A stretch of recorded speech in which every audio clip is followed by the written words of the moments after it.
ताज्या बातम्यांसाठी पाहत रहा तिचा सागर न्यूज।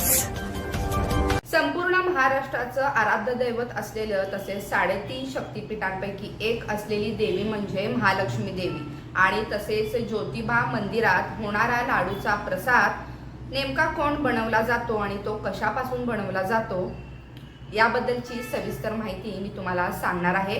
व्हिडिओ शेवटपर्यंत नक्की पहा आणि तिचा जागर न्यूजला सबस्क्राइब केलं नसेल तर प्लीज सबस्क्राइब करून घ्या, कारण वेगवेगळ्या विषयावरील इन्फॉर्मेटिव्ह व्हिडिओज आम्ही चॅनलवर टाकत असतो। नमस्कार, मी अर्पणा आणि तुम्ही नेहमीप्रमाणे पाहताय तिचा जागर न्यूज।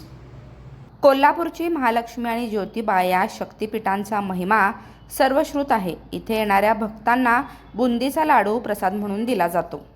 भक्तांच्या पसंतीस पडलेला हा आरोग्यदायी, चविष्ट व रुचकर असा प्रसादाचा लाडू कुठल्या मिठाईवाल्याकडून नाही तर कोल्हापूर कारागृहातील कैद्यांकडून बनवला जातो। म्हणून गेल्या 10 वर्षात या लाडूच्या माध्यमातून प्रशासनाला 11 कोटी 80 लाखांचा महसूल मिळवता आला आहे। महालक्ष्मी व ज्योतिबा देवस्थानात भक्तांना दिला जाणारा प्रसादाचा लाडू बनवण्याचं काम कोल्हापूर कारागृहातील कैद्यांकडून केलं जातं। देवस्थान प्रशासन व कारागृह प्रशासनामध्ये झालेल्या करारानुसार लाडूचा प्रसाद बनवण्याचे काम कैदी करतात।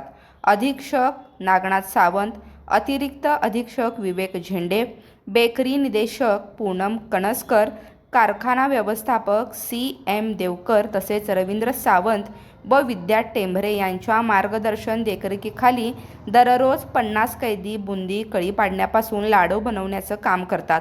कैद्यांना लाडू बनवण्याचे प्रशिक्षण व आर्थिक मोबदला देखील मिळत असल्याचं सांगण्यात आलं। दररोज 12 ते 15 हजार लाडू बनवून दोन्ही देवस्थानात दिलं जातात।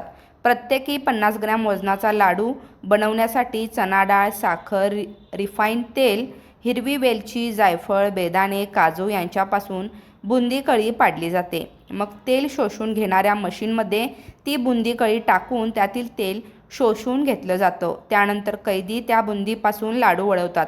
या लाडूंची वेळोवेळी कोल्हापुरातील शासकीय प्रयोगशाळेत तपासणी केली जाते। अधेमध्ये जिल्हाधिकारी तेथे अचानक भेट देतात व तेथील पाणी स्वच्छतेची पाहणी करतात। लाडू बनवणाऱ्या कैद्यांची नियमित आरोग्य तपासणी देखील तिथं केली जाते।